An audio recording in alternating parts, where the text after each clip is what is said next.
The city is London, the nerve center for an industry you've probably never heard of. The K&R business, kidnap and ransom. And kidnap and ransom is the subject of the new movie, Proof of Life. Taking hostages has been a part of human history since human history began. But in the last 15 years, there have been some big changes.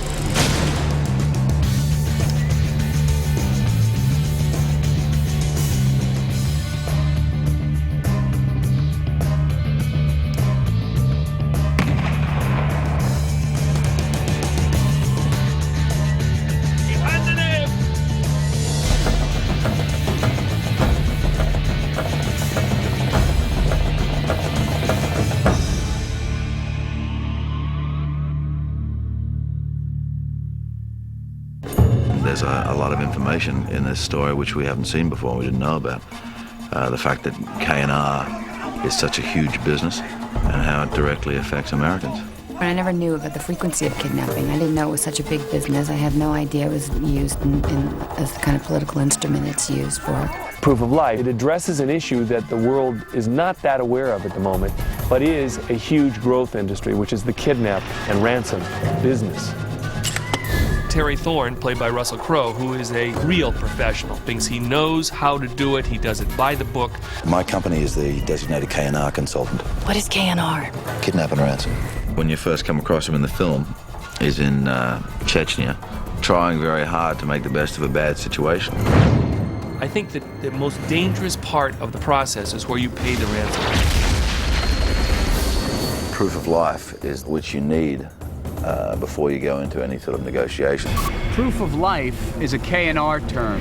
As you're negotiating for hostage release, you need assurance that they're still alive. It can be answers to intimate personal questions, it can be a phone call, a radio contact, it can be a photograph of a hostage holding a recent newspaper headline. The family are going to require proof of Peter is still alive. It's proof of life, isn't it? You never get a pretty picture. This is designed to shake you up. You're thrown into this amazing drama. What happens now? This is a game. It's a game you play whether you like it or not. Peter's not a game. For you, it's emotional. For the people holding Peter, it's a business. There are professional negotiators who have to come into a situation, have to understand the other side. Now, you're not making all the rules here, mate. We want a proof of life and we're not paying for it. And cut through the emotion of a family. The wife was really sort of under a kind of a house arrest. You know, her whole life is just upside down and paralyzed by this experience. The family, who is living through their own hell, has an entirely different experience than the hostage who's living through his or her hell. He is taken into the Andes, into a primitive situation where he has to survive on a level he's never thought of. I have to get back to my wife. If I stay here, I'm gonna die.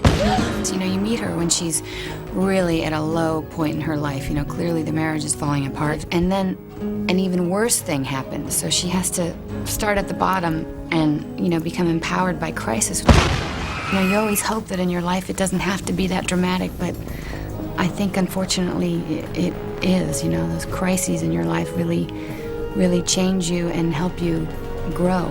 But the metaphor in the story is that this opportunity kind of frees all of these lives connected to it, and in essence creates proof that they have life as individuals. This kind of extreme situation reminds them both why they're in that relationship in the first place. And in a way, she rediscovers herself through this really dramatic situation. And it's really a beginning. It's people who've really lost their way as a couple and through a very extreme event in their life find their way back to the beginning. It's almost like they're starting life anew, because you're never the same after a kidnapping, ever. But the title, Proof of Life, means a bit more here. All three central characters have parts of their lives that have been lost or forgotten. We didn't know we were going to make him an Australian until we cast Russell, and then once we had Russell and said, wow, it'd be great if Russell could play Australian. I've been wanting to be able to do an American movie in my own speaking voice. And we have to do this my way, right? We'll do it together, but you just got to learn to trust me. He doesn't have to say a lot to get a lot done. And that fits perfectly with what these guys are like. Which maybe I just like to give the director as many options as possible, where he can be anywhere he wants to with the camera, and you actually see that it's the actor doing it, like hanging off a helicopter. Yeah, everybody does that, right? Yeah, so I thought, why not? Huh? I'll hang off a helicopter too. Cut! All I know is I've learned quite a bit by watching him. He's a very, very specific actor. Well, I love Meg Ryan. I think she's a fabulous dramatic actress. I think she's done fabulous work. She has a presence that everyone feels familiar with her. The audience really feels like they know her. I feel much more free to indulge emotion, you know, or a thought, because sometimes in romantic comedies you're walking a really fine line. It's real but not quite real. You know, there's a duality in the character which is kind of tricky, and I thought if anybody can pull that off, it would be her. In something like this, you just get to dive right into the drama. You don't like this place either. You don't. Let's just go home. It's just... David Morse puts his feet on the ground and he's there. He has dignity. He also has fire. He also has anger. He's very American. One of the things we talked about is the amount of weight that I was going to have to lose over the course of it. I actually lost weight so fast during the course of the film. He said, "Stop." We said, "That's it. We're shooting in such difficult conditions up there at almost 14,000 feet." Physically, he put himself through some really rough stuff on this job, and he has my respect and my friendship. You know. They're all fabulous actors, but they all feed off each other. They all have to feed off each other, which is the way acting works. You don't act alone. The bottom line, no one is immune to being kidnapped. But here's the good news. You're not alone. As the worldwide economy grows, there are problems. And one of them is the kidnapping business, and believe me, it's on the rise. I don't think people are aware of how affecting for employees at multinational companies the threat of kidnapping is. We believe that there are around 30,000 kidnaps a year, of which probably 12 to 15,000 are kidnaps for ransom. It's because the Cold War, so to speak, has more or less died. With the loss of that funding, they have turned to alternative means of financing, drugs and kidnapping. It's probably $1 billion or multi-billion-dollar business just ensuring the employees of the companies in different countries around the world. It is a business transaction. Somebody is trying to sell you something, and you start at a disadvantage in that you have to buy it. The advantage you have is you're the only buyer. But you've got to be relatively calm. There's no point in panicking in a situation. Kidnappers are expert in forcing people to panic. They tend to be pretty low-key. They're not men who go around drawing attention to themselves. If something does happen, they will have someone there to help them and hold their hand throughout the course of the incident. These consultants come in and affect the destiny of people's lives and their families' lives. It's rewarding, at the very least. They regard you as somebody who can resolve their problems.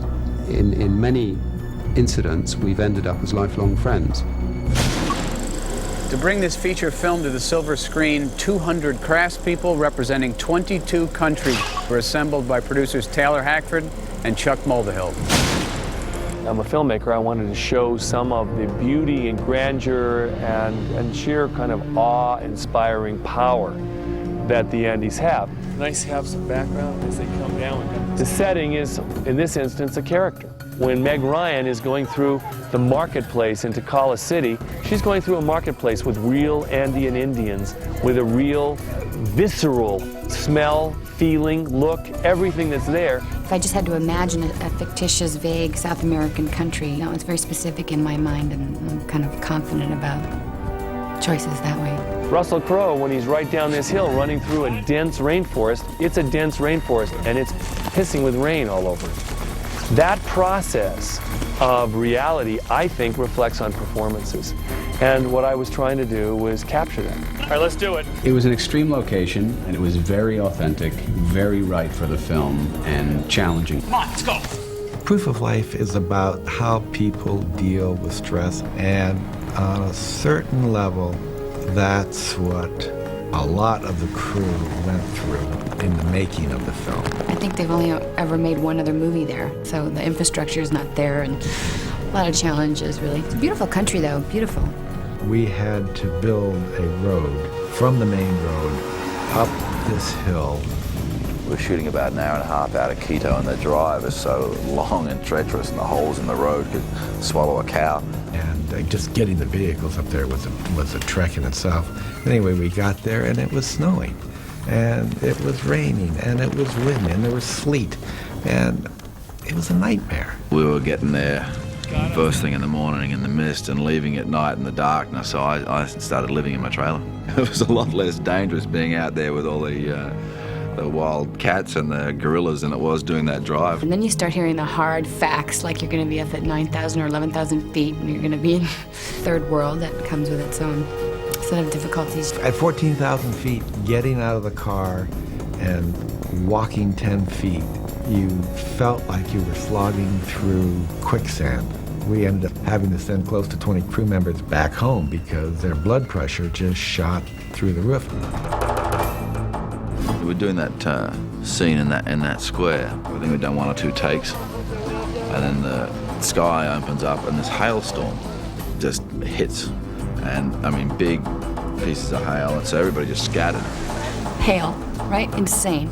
So, and right in the middle of a shot, so we had to run into like a public bathroom where the sewer broke, and we were like flooded up to our mid-calf. Finally get back to the square, all the 2,000 extras get put in place, they've swept up all the hail, and my eyes just started streaming with tears, and I looked over at Meg, and hers were as well. Everybody's standing around independently alone thinking, God, I got a nosebleed, that's weird. And then everybody panics. Because there was a riot 2 blocks away, and the police just fired tear gas into the crowd. It was a very interesting day. Those sort of days tend to happen in Ecuador. It's a very unpredictable place. You're not going to get stopped by the rain again. Let's go. And I said, yeah, it is going to be difficult. It's going to be really difficult. But I want to put that canvas on the screen, and this is what the script is. In the course of this story, you had to be willing to go all the way because of the setting, because of the nature of the material, and because of the stakes of the material. There's sometimes a certain kind of hardship and obstacles that a crew gets through that sort of infuses the movie with a different kind of energy that than would normally be there.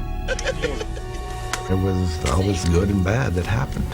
What it all means in the big scope is to be determined. Hopefully it will all have been worth it. That's fantastic. Whoa, my God. Oh, that's great. It's a spectacular location, and the people were receptive, and it works. And I'm very happy we came.